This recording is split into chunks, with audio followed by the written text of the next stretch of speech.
I am interested in language. I'm interested in how language forms the people we are, and the stories we tell ourselves. I believe that stories are incredibly powerful. The idea that words are just words is a fallacy. I believe what we tell ourselves in narratives indicates how we treat other people and what we believe our society can be. So I like to think about what society does when it gives certain people a voice, certain people a platform, and certain people pens.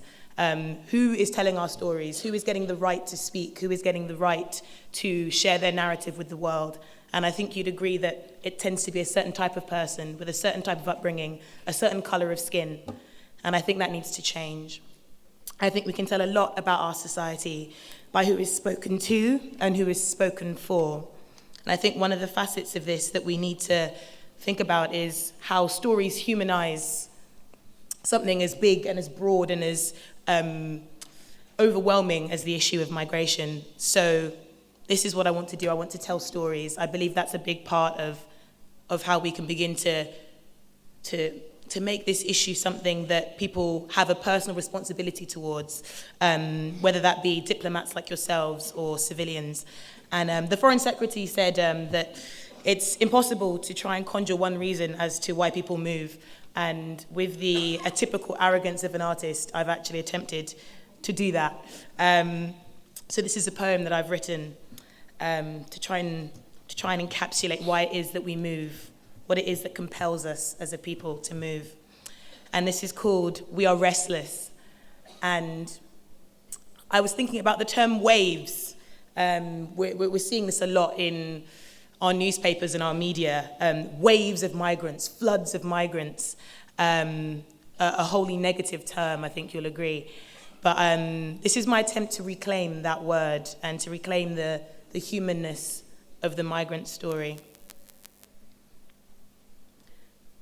It's why my toes wiggle at the sight of sand and sea, why wings are an international symbol of freedom, why the pages of a passport are stiff, unmoved by the caress of the breeze, gutless birds landlocked in our shaking palms.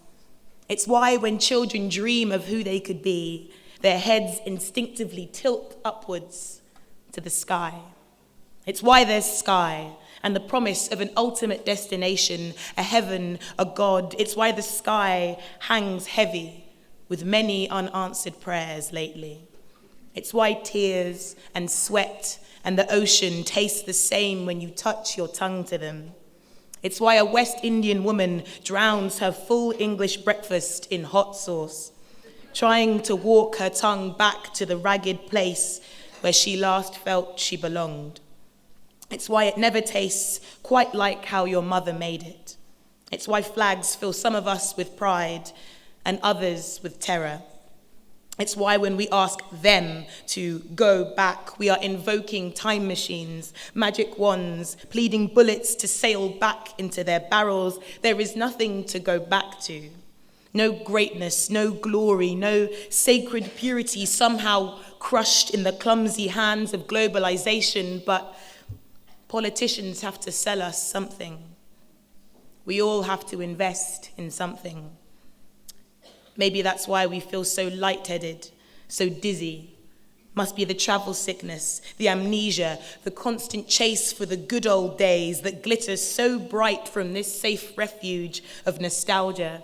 It's why it feels like the room is spinning or collapsing or burning. It's why, ultimately, borders sag with the weight of things they cannot contain. It's why the word home is not composed of mortar or straw, marble or wood. No, home is the place that is carried on the slope of a back, like a snail shell, fragile, easily shattered underfoot. It's why home can be ripped from beneath you, from under your tongue, from over your head. Home is the splinters of your life stuffed into a black bin liner. Home is waiting in a queue, the immigration officer asking you to translate your tired smile into English.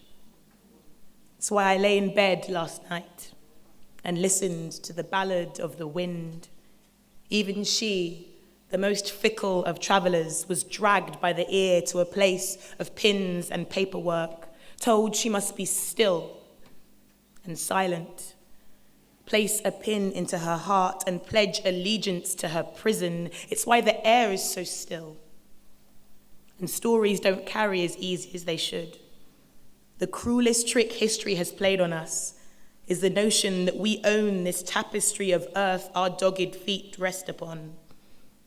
It's why we draw lines in sand and stand fearfully behind them like altars. It's why when we move, when we break, when we shake down the gates and the walls and the borders, we, the restless, do not move in lines, but in waves.